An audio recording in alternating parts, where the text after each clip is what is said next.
Hey, welcome to the channel. We hope that you enjoy today's stories and check out the chapters on the video to see all the stories for today. But before we get into this video, subscribe to the channel and hit that bell icon to get notified when we release a new video. So let's get into the video.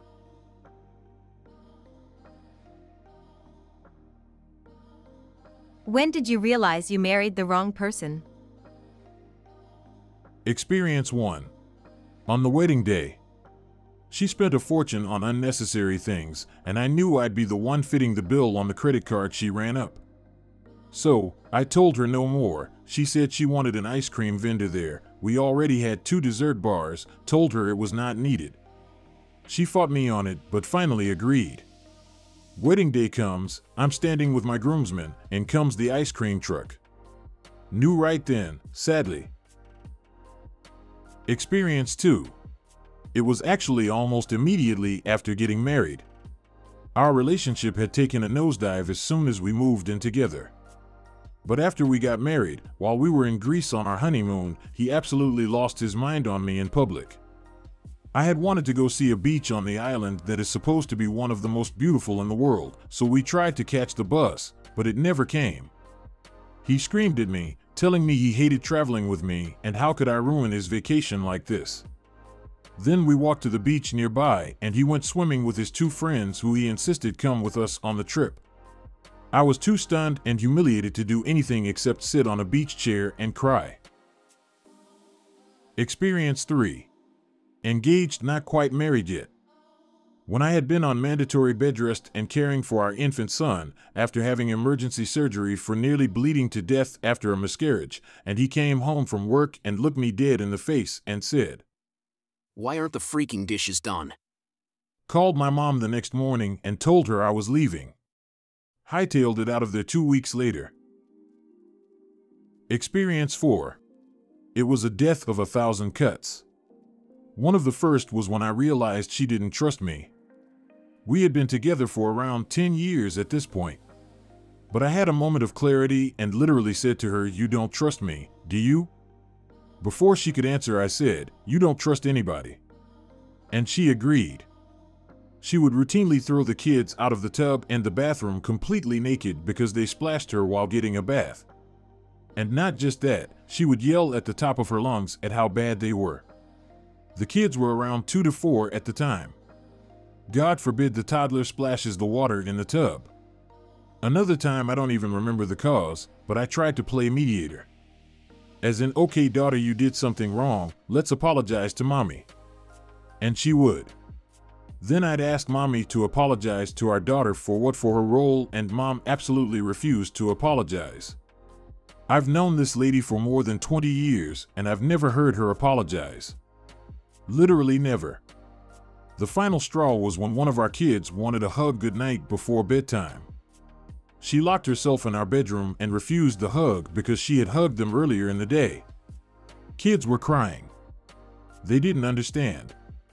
I was devastated watching this unfold. Why doesn't mom want to hug me?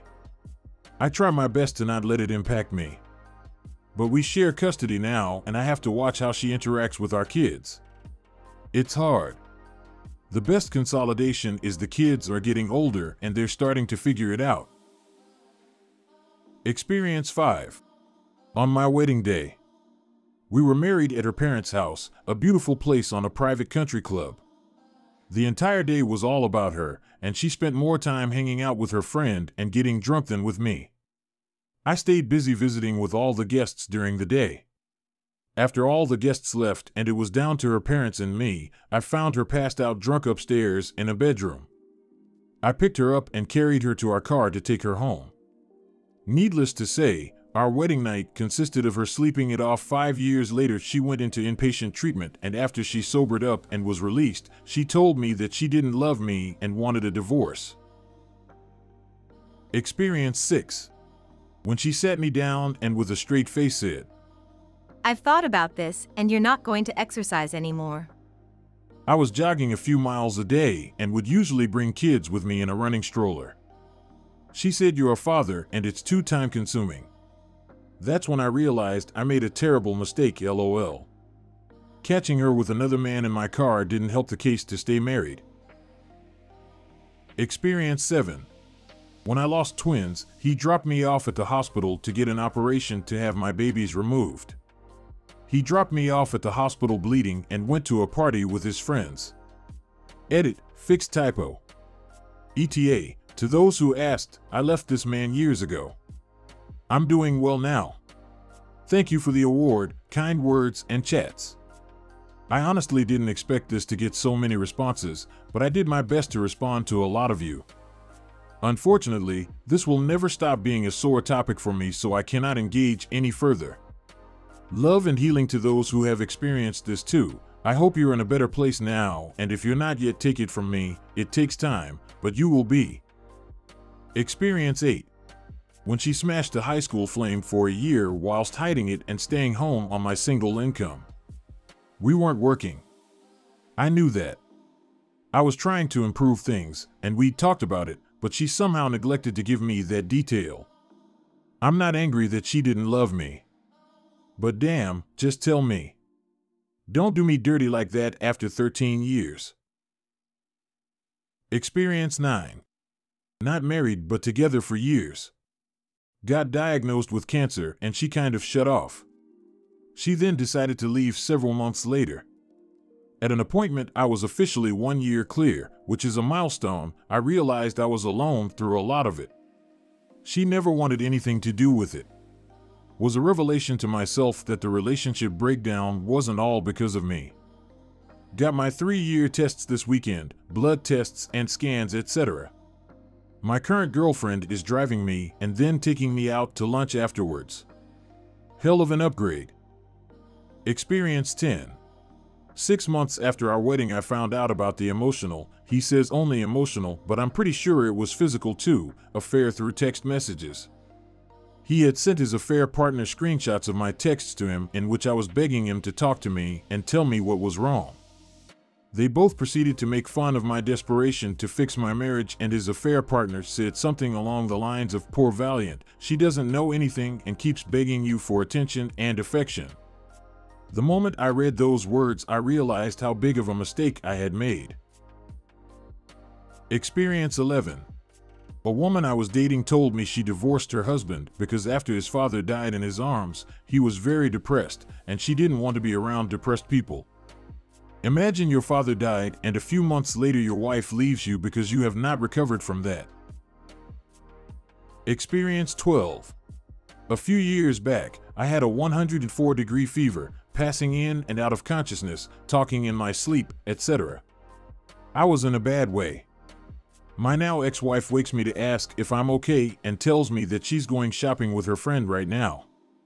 We had a 5-year-old that she left in my care despite my state, so she could go shopping. At 2 p.m. I finally managed to stay awake long enough to feed our child after the poor kid tried to wake me for the 20th time.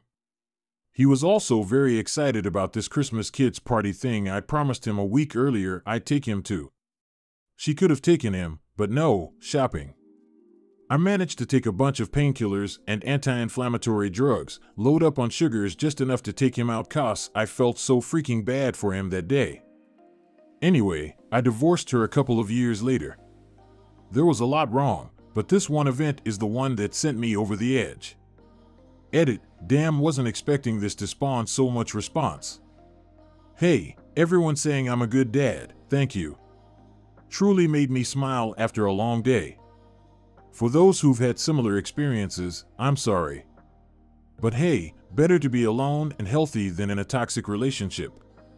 Much love. Experience 13.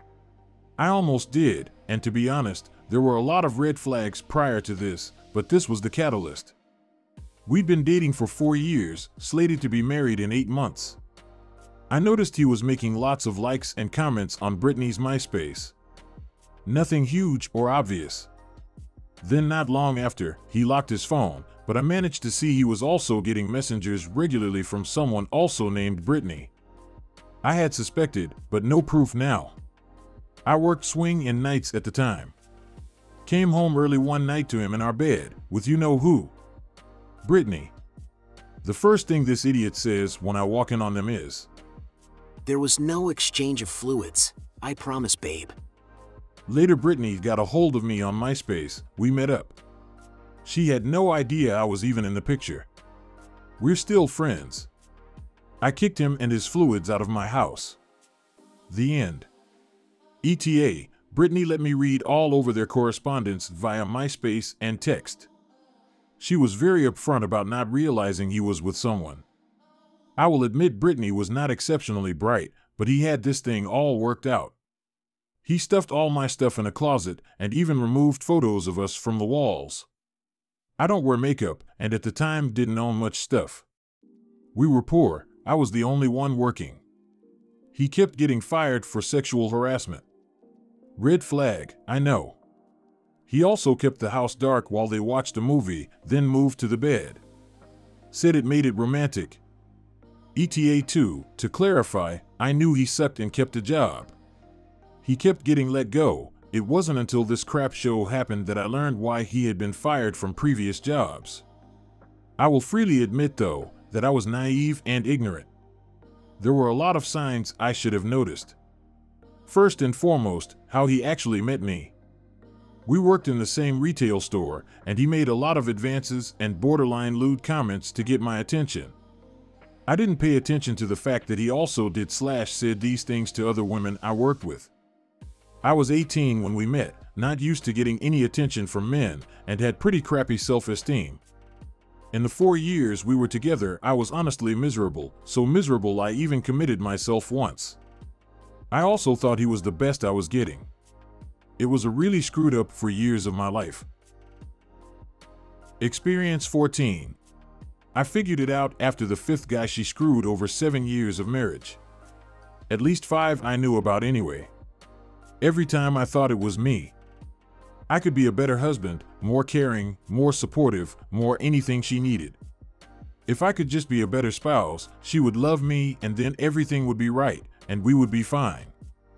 Then it hit me, she doesn't love me. I was just never going to be someone she loved no matter how good of a husband I was.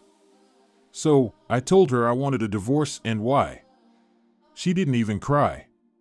I moved out that week, filed for divorce, got an apartment and moved on. Worked out for me though. I found a wonderful woman who does love me. We are happy and thriving together. We have been together for 15 years now. I'm just so happy. Experience 15. About a year and a half into our marriage, she got an internship with Disney and had to move to the other side of the county for 7 months. 6 months into the internship, she tells me that she met someone else. She continued to string me along for another 6 months, saying she didn't want to get a divorce, but she's just been really confused. It turns out she just wanted to keep using me to pay all the bills while she finished her degree. Once she was a month away from finishing school, she admitted that she never really wanted a relationship with me. She only started dating me to make her ex jealous, had been cheating on me for about 90% of our 10-year-long relationship, and only stuck around because her ex didn't want to get back together, and she didn't want to take care of herself. She told me she knew the most recent guy she was cheating with was the love of her life after 3 weeks. They had a kid together less than a year after we got divorced and split up within 2 years. Experience 16. When I realized that my wife loved playing Final Fantasy XIV due to the neglect of our own relationship. She loved it so much that she killed herself. She had had a problem with obsessively playing WoW in the past, and we broke up over it. And she quit the game cold turkey and got a job, so we made up. And then we got married.